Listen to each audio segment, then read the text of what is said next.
शरणागतिका 6वटा अङ्गहरूका बारेमा जान्नका लागि सनातन धर्म प्रवचन श्रृङ्खला भाग 68 हेर्नुहोस्।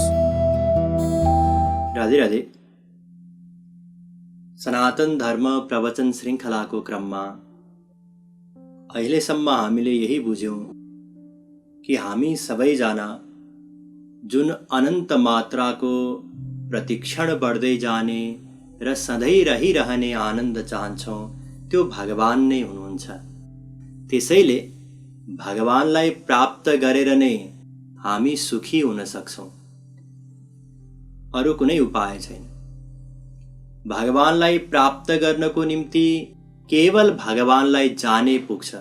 जान्न साथ भगवान मिल्नुहुन्छ र भगवानलाई जानेर नै भगवानलाई प्राप्त गर्न सकिन्छ, अनन्त सुख प्राप्त गर्न सकिन्छ, अरू कुनै उपाय छैन।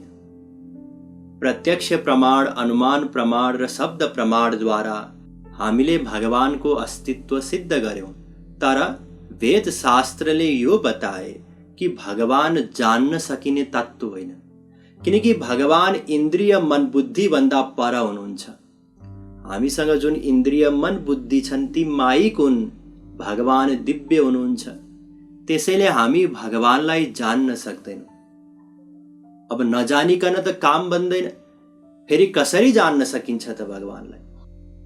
वेद शास्त्रले नै बताए कि जसमाथि भगवानले कृपा गरिदिनुहुन्छ त्यही जीवले नै भगवानलाई जान्न सक्छ। अर्थात् एक उपाय छ, केवल एउटा, भगवानको कृपाद्वारा। र भगवानको कृपा कसरी मिल्छ फेरि? शास्त्र भन्दछ, जब हामी भगवानको शरणमा जान्छौँ तब भगवानले कृपा गर्नुहुन्छ। यस प्रकार शरणागतिद्वारा नै भगवानको कृपा प्राप्त हुन सक्छ। यो हामीले सिद्ध गर्यौं, बुझ्यौं, जान्यौं। अब शरणागति केलाई भनिन्छ त? यसको बारेमा पनि चर्चा गरियो र हामीले यही बुझ्यौं कि शरणागतिको अभिप्राय हो केही नगर्नु, न त राम्रो कर्म गर्नु न त नराम्रो कर्म गर्नु। केही नगर्ने अवस्थाको नाम नै शरणागति हो। तर मन त निरन्तर केही न केही गरिरहन्छ, केही नगरी मन रहन नै सक्दैन। फेरि हामी कसरी अकर्ता हुन सक्छौं? शास्त्र वेदले नै बताए कि यदि मनले भगवानको स्मरण गर्यौं भने त्यो न त राम्रो कर्म हो, त्यो न त नराम्रो कर्म हो। अर्थात् निरन्तर भगवानको स्मरणद्वारा हामी अकर्ताको अवस्थामा पुग्न सक्छौं। फेरि प्रश्न आयो कि निरन्तर भगवानको स्मरण गर्यौं भने संसारी कार्य कसरी चल्छ? संसारी कार्यमा पनि त मन बुद्धि लगाउनु पर्छ। फेरि यसको समाधान गरियो र हामीले यही बुझ्यौं कि मनको आसक्ति भगवानमा राखेर संसारमा जे जति आवश्यक कर्महरू हुन् ती कर्म हामी गर्न सक्छौं र यसको हामी अभ्यस्त पनि छौं। संसारमा नै हामीले कयौं कर्महरू गर्छौं, तर हाम्रो आसक्ति त्यो कर्ममा नभएर अन्तै हुन्छ। त्यसै गरी जहाँ अहिले वर्तमानमा हाम्रो आसक्ति छ 2, 4, 8, 10, 20 जनामा, त्यहाँबाट आसक्ति हटाएर भगवानमा आसक्ति राखेर मनले हामी संसारकै कर्म पनि गर्न सक्छौं।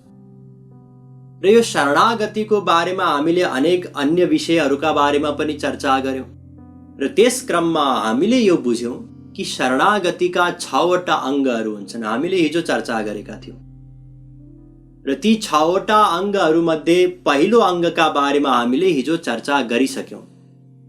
ती 6वटा अङ्ग हुन् आनुकूल्यस्य सङ्कल्पः, प्रातिकूल्यस्य वर्जनम्, रक्षिष्येति विश्वासो, गोप्तृत्वे वर्णम तथा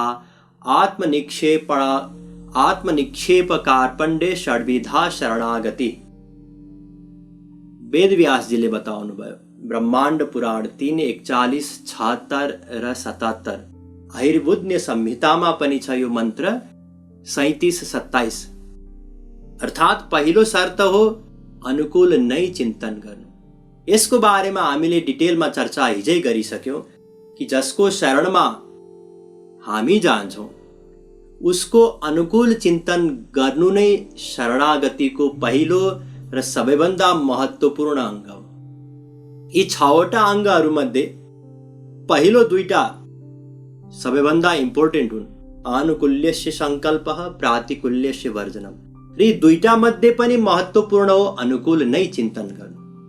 र इतिहासमा अनेक यस्ता घटनाहरू छन्, दृष्टान्तहरू छन् कि गुरुको अनुकूल नै चिन्तन गरेर जीवले भगवानलाई प्राप्त गर्यो, आफ्नो काम बनायो। जस्तै केही त हामीले हिजो पनि चर्चा गर्यौं र हरिश्चन्द्रजी महाराजको प्रकरण अत्यन्त प्रख्यात छ। यहाँहरूले सुन्नुभयो होला, म डिटेलमा कथा त बताउँदिनँ। यहाँ हरिश्चन्द्र एकजना राजा हुनुहुन्थ्यो, चक्रवर्ती सम्राट, जसको तारामतीसँग विवाह पश्चात एउटा पुत्र पनि भयो, रोहिताश्व या रोहित। र एक पटक सपनामा हरिश्चन्द्रले दान गरे। हरिश्चन्द्रजीको गुरुले परीक्षा लिने ठान्नुभयो, उहाँ सपनामा आएर दान माग्नुभयो, विश्वामित्रजी। र सपनामा जब दान दिए हरिश्चन्द्रले, भोलिपल्ट या पछि विपनामा आउनुभयो विश्वामित्रजी र बताउनु भयो कि सपनामा दान दिएको थिइस्, सर्वस्व दान। हरिश्चन्द्रजीले भन्नुभयो, गुरुदेव मैले दिएको, लिनुस्। अनुकूल नै चिन्तन गरे, प्रतिकूल चिन्तन गरेनन् कि यी ब्राह्मण हुन्, यिनलाई यो राजपाट केसँग के मतलब, यत्रो राज्य पाएर के गर्छन्, सोचेनन्। अनुकूल नै चिन्तन गरे, मेरै कल्याणको निम्ति। त्यसपछि विश्वामित्रजीले भन्नुभयो, यो त दान भयो, दान पछि दक्षिणा पनि दिनुपर्छ, सिद्ध गर्नको निम्ति दक्षिणा देऊ भन्दा उनले भने कि मेरो जुन खजाना छ राज्यकोष, त्यसबाट लिनुस् 1000 असर्फी स्वर्ण मुद्रा। विश्वामित्र मुस्कुराउँदै भन्नुभयो कि त्यो त मेरो भइसक्यो, तिमीले सर्वस्व दान गर्यो। उनले रियलाइज गरे, हो प्रभु, हजुरको भइसक्यो, अब मैले बोलिसके, त्यसैले अवश्य गुरुदेव म यो गर्छु, मलाई केही समय दिनुस्। 1 महिनाको समय प्राप्त भयो। हरिश्चन्द्रले आज्ञा दिनुभयो हरिश्चन्द्रलाई गुरुले कि राज्य छोडेर जाऊ। अब यो अयोध्याको राज्य छोडेर गए हरिश्चन्द्र काशी। अब 30 दिन समय पुग्न लाग्यो, कुनै उपाय भएन। 1000 स्वर्ण असर्फी कसरी प्राप्त गर्ने? हरिश्चन्द्रले सोचे कि यसको निम्ति म आफूले आफूलाई पनि बेचिदिन्छु। त्यहाँ उनले आफूलाई बेचे, श्रीमतीलाई बेचे, छोरालाई बेचे र 1000 असर्फी जम्मा गरेर गुरुदेवलाई लगेर अर्पण गरेर भने, प्रभु यो दक्षिणा प्राप्त भयो। अनुकूल चिन्तन अझै पनि यो सोचेनन् कि हेर साहब, मेरो यस्तो दुर्गति भयो, अझै पनि यिनीमा दया छैन, अझै पनि त्यो लिएर मक्ख परेर बसिरहेका छन्, कुनै पनि प्रतिकूल चिन्तन हुन पाएन। अझै परीक्षा लिनुभयो गुरुदेवले, छोरालाई कुनै सर्पद्वारा डसाएर मारिदिनु भयो र जसको दास बने हरिश्चन्द्र, ऊ श्मशानमा लास जलाउने काम गर्थ्यो र आफ्नो काममा खटायो र आज्ञा दियो कि खबरदार कसैसँग पनि कर नलिकन दाह संस्कार नगर्नु, हस् मालिकको आज्ञा। छोरा मरेर संयोगवश श्रीमतीले त्यही घाटमा लिएर गइन्, तारामतीले दाह संस्कारको निम्ति रोहितको। उनले भने कि मेरो मालिकको आज्ञा छ, कर नलिकन म दाह संस्कार गर्न सक्दिन।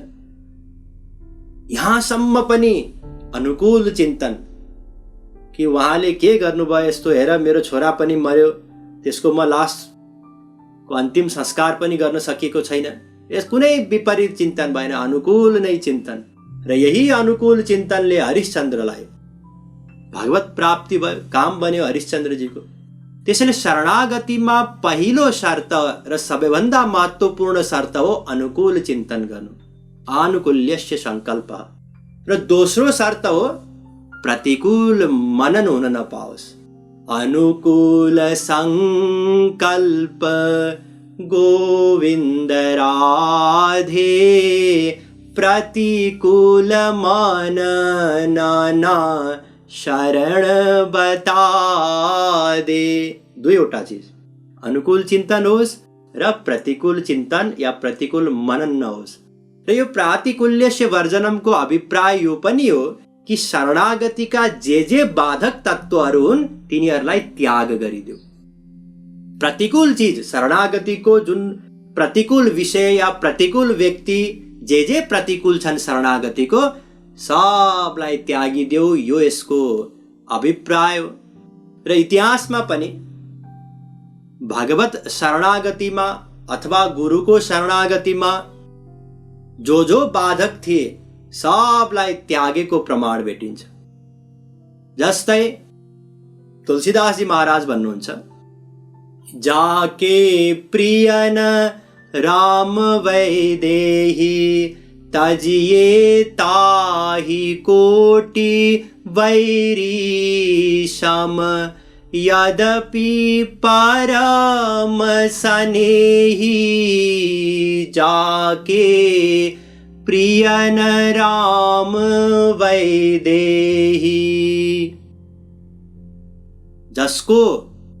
जसलाई राम सीता प्रिय छैनन्, जो सीतारामको शरणागतिमा बाधक हुन्, उनीहरूलाई कोटि वैरीसम्म, करोडौं दुश्मन समान तुरुन्तै त्यागिहाल।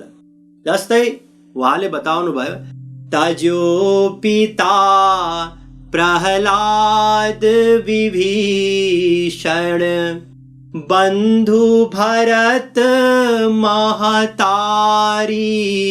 जस्तै प्रहलादजीले आफ्नो पिताको त्याग गरे। अब आफ्नै पिता हुन्, जन्मदाता हुन्, तर भगवत शरणागतिमा बाधक भए।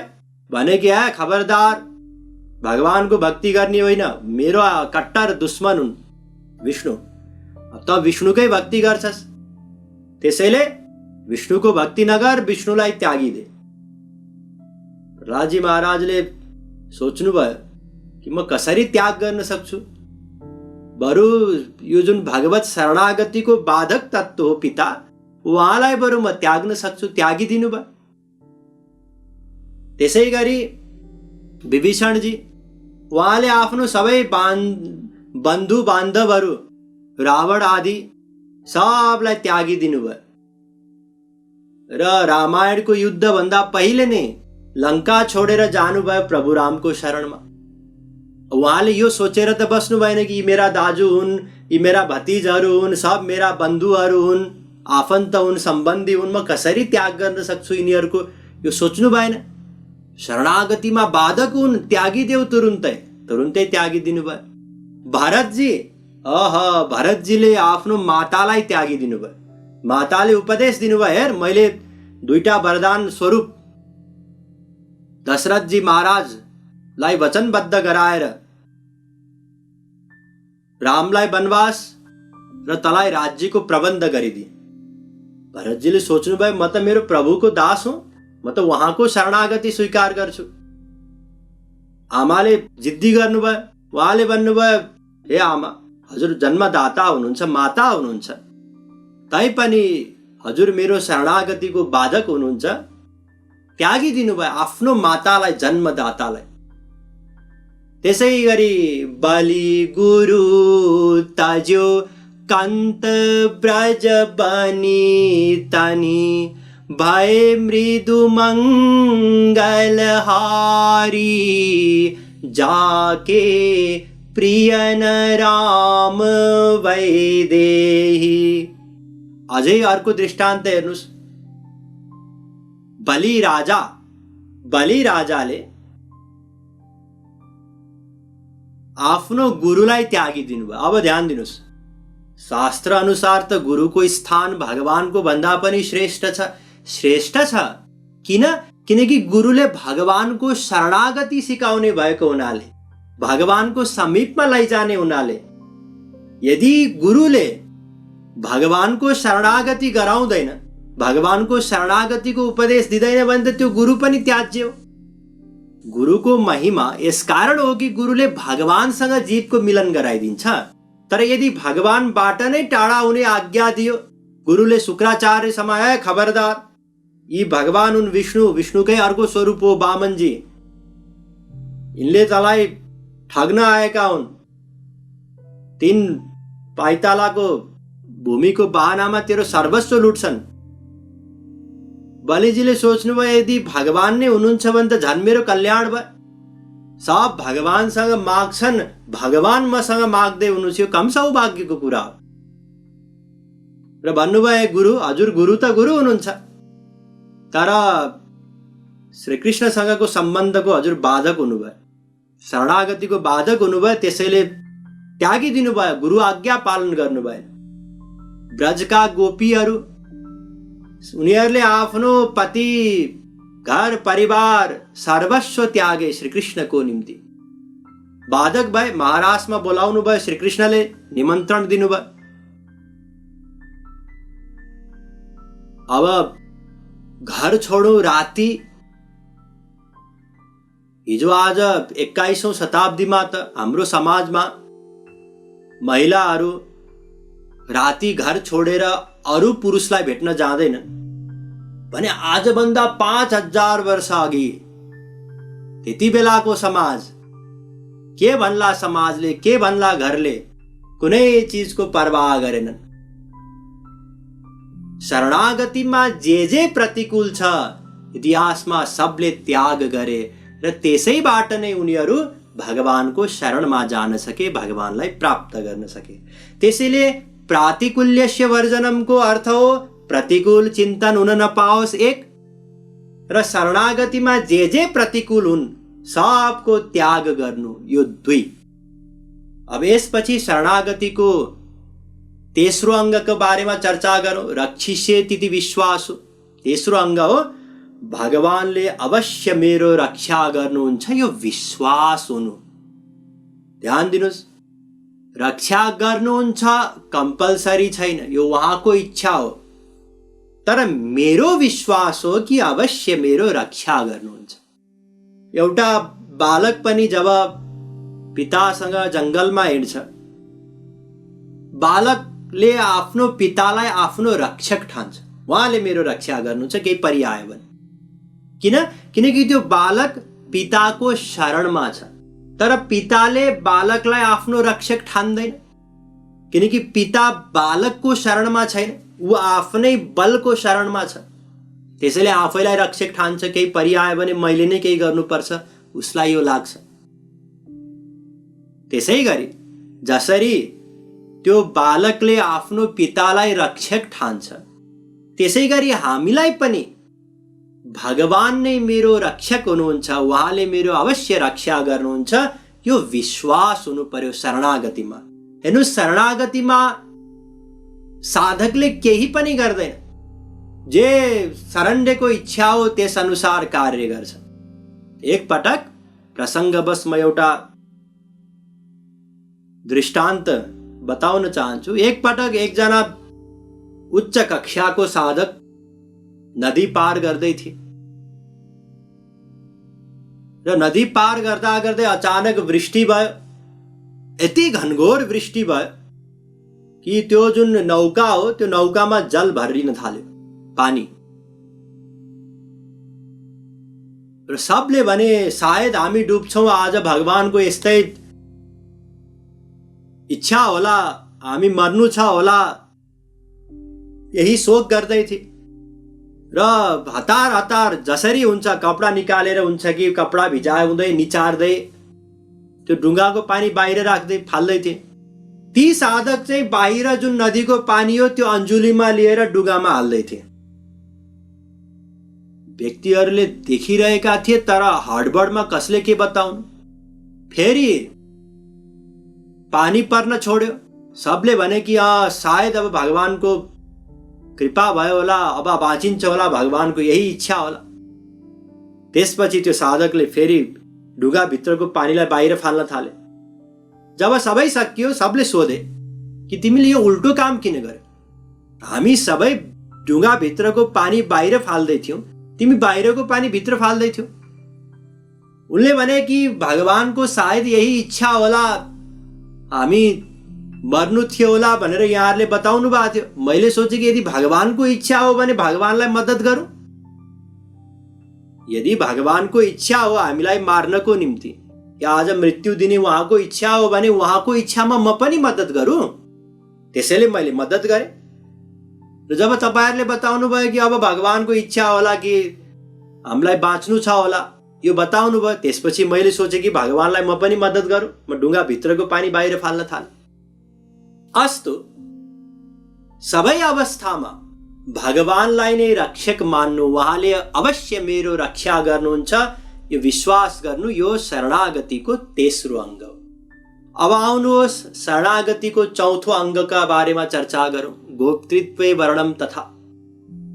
यसको अर्थ हो भगवानलाई आफ्नो उद्धारक संरक्षक मान्नु, सदा सर्वदा। मान्नुको मतलब हो सदा सर्वदा। ध्यान दिनुस्, मान्नुको मतलब यो होइन कि एक दिन एक क्षण मान्यौँ अर्को क्षण मानेनौँ, यो होइन। मान्नुको मतलब हो सदा मान्नु। अब यो संरक्षक मान्नु या उद्धारक मान्नु र रक्षक मान्नु यो उस्ता उस्तै हो। जसरी अनुकूल चिन्तन होस् प्रतिकूल चिन्तन हुन नपाओस्, यो दोस्रो अङ्गले पहिलो अङ्गलाई नै जोड दिएको छ। त्यसै गरी यहाँ पनि रक्षिष्येत् इति विश्वासो गोप्तृत्वे वर्णम तथा। यसमा जुन गोप्तृत्वे वर्णम तथा हो यसले रक्षिष्येत् इति विश्वासो यसैलाई जोड दिएको छ। भगवानले अवश्य मेरो रक्षा गर्नुहुन्छ, यो रक्षिष्येत् इति विश्वासो। र उहाँलाई नित्य निरन्तर आफ्नो रक्षक मान्नु, संरक्षक मान्नु, उद्धारकर्ता मान्नु, यो गोप्तृत्वे वर्णम तथा। हेर्नुहोस्, जसरी एउटा पत्नीले जब आफ्नो पतिलाई वर्ण गर्छिन् रक्षकको रूपमा त निरन्तर वर्ण गर्छिन्। पतिव्रता स्त्रीले आफ्नो पति बाहेक अरू कसैलाई त सोच्दैन। त्यसै गरी हामीले पनि भगवानलाई त्यही स्त्री समान जसरी उसले वर्ण गर्छे, हामीले पनि उहाँलाई वर्ण गर्नु पर्यो आफ्नो रक्षकको रूपमा, संरक्षकको रूपमा, उद्धारकर्ताको रूपमा। र यही दुईवटा अङ्गलाई जगद्गुरु श्री कृपालुजी महाराजले पनि बताउनु भएको छ राधा गोविन्द गीतमा। विश्वास रक्षा में गोविन्द राधे, वरण गोप्तृत्व में शरण बता दे। भगवानले अवश्य मेरो रक्षा गर्नुहुन्छ र उहाँलाई नित्य निरन्तर आफ्नो रक्षक मान्नु, यही शरणागति हो। शरणागतिका हामीले चारवटा अङ्गहरूका बारेमा चर्चा गर्यौं। अब आउनुहोस् अन्य दुई अङ्गका बारेमा चर्चा गरौँ। र ती दुई अङ्ग हुन् आत्मनिक्षेपकार पण्डे। पहिलो आत्मनिक्षेपणम, यसको अर्थ हो आत्मसमर्पण। जसरी कसैले दान दिएको वस्तुप्रति उसको अधिकार रहँदैन, त्यसै गरी जब कसैले शरणागति स्वीकार गर्छ, आत्मसमर्पण गर्छ, त्यसपछि आफूमा पनि केही अधिकार रहँदैन। अब गुरुको जे इच्छा हुन्छ, भगवानको जे इच्छा हुन्छ, गुरुको इच्छा छ त आश्रममा नै बस्नु, हस् गुरुदेव। त आश्रममा नबस, जा घरमै जा, त्यहीँ बसेर साधना गर्नु, गृहस्थमै रहेर, हस् गुरुदेव। विवाह भएको छैन तेरो, भएको छैन गुरुजी, विवाह नगर्नु, हस् गुरुदेव। दुईवटा विवाह गर्नु, हस् गुरुदेव। जे उहाँको आज्ञा हुन्छ त्यही पालना गर्नु, किनकि आत्मसमर्पण भइसक्यो। अब त म पनि मेरो होइन, म प्रति पनि पूर्ण अधिकार केवल गुरुको हुन्छ। जसरी हाम्रो कुनै वस्तु, चाहे मोबाइल नै होस्, त्यो मोबाइल प्रति हाम्रो अधिकार हुन्छ। हामीले जतिखेर खोल्यो त्यतिखेर खुल्छ, जतिखेर बन्द गर्यो त्यतिखेर बन्द हुन्छ। जे हामीलाई इच्छा हुन्छ त्यही चिज हामी त्यसमा हेर्छौँ, चलाउँछौँ। त्यो मोबाइलप्रति जसरी हाम्रो पूर्ण अधिकार छ, त्यसै गरी म प्रति पनि गुरुको अब पूर्ण अधिकार हुन्छ। यो हो आत्मनिक्षेपणम र अर्को हो हेकारपण्ड्यम। र यसको अर्थ हो दीनता बन्नु, दीनता धारण गर्नु, दीनहीन, साधनहीन, मेरो कुनै बल छैन, यो भाव बनाउनु र आफ्नो सर्वस्व गुरुलाई दिनमा पनि संकोच नगर्नु। ध्यान दिनुस्, गुरुको सेवा गर्दा अभिमान आउन नपाओस् कि मैले गुरुलाई यस्तो गरे। होइन, म जस्तो पापात्मा अनन्त जन्मको पापीको सेवा उहाँले स्वीकार गर्नुभयो, यो भाव हो।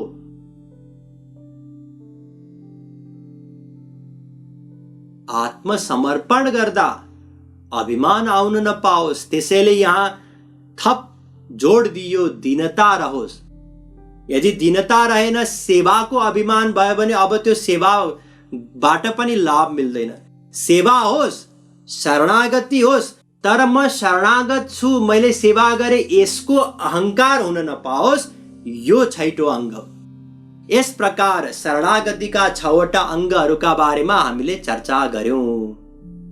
र शरणागतिको निम्ति सब सुनेर पनि कि भगवानको शरणमा जाना साथ भगवानले तत्काल कृपा गर्नुहुन्छ अनि हामी भगवानलाई जान्न सक्छौं, त्यसपछि भगवानलाई प्राप्त गर्न सक्छौं, अनन्त सुख प्राप्त हुन्छ। यो सब जान्दा जान्दै पनि, सुनेर पनि हामी उहाँको शरणमा जान सक्दैनौं। किनकि हाम्रो मन संसारमा आसक्त छ, अनादिकालदेखिको प्र्याक्टिस हो। त्यसैले यो आसक्ति पनि एकदम मजबुत आसक्ति हो। त्यसैले सर्वप्रथम यो मनलाई संसारबाट हटाउनु छ, जसको नाम हो वैराग्य। त्यसको बारेमा अब जान्नु छ, जानिनेछ, तर आज होइन, भोलि। वृन्दावन बिहारी लाल की जय।